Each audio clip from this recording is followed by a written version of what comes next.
It's the Solid Signal podcast for the week of May 11th, 2015. You know, I spend a lot of time talking to our support representatives when I'm looking for content for the Solid Signal blog or for this podcast, and a lot of times I get some very funny responses. People have interesting ideas about what they can and cannot do, and a lot of times they contact our support representatives to find out if there's something that they can do or should do. And the answer is almost always no. One of the most common questions is, can I blank my outdoor antenna to try to improve its performance?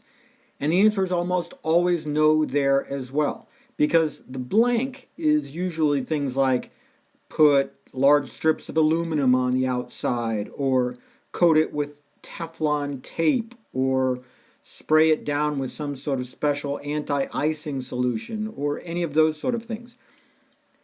And when it comes down to them, it always gets answered the same way, which is you don't have a fancy lab in your house to try to know exactly what the changes that you put in are going to do. They could help and they could hurt. And most likely they're going to hurt.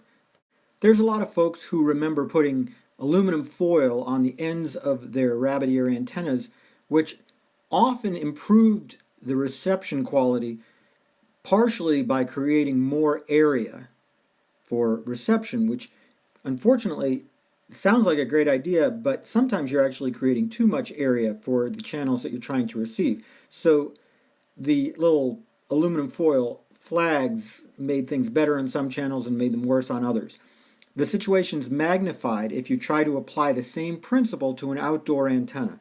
If you try putting different aluminum strips here and there to try to improve reception, even if you have some idea of physics, even if you understand the way that the elements are arranged, the best case scenario is that you're going to get better reception on one channel and worse reception on all the others. The worst case scenario is it's not going to work at all. And if you're doing something temporary, well, then you can take it off. But if you're doing something permanent, if you're somehow gluing or welding or attaching these strips in odd places, then you're probably going to break the antenna.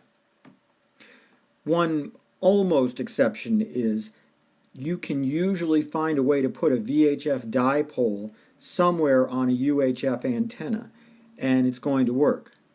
But if you're not comfortable with using VHF dipoles and exactly what it takes to do it, then you're not going to have great results. You will probably have a little bit better results, but in a case like that, you're better off just putting up a second VHF antenna if you really need it.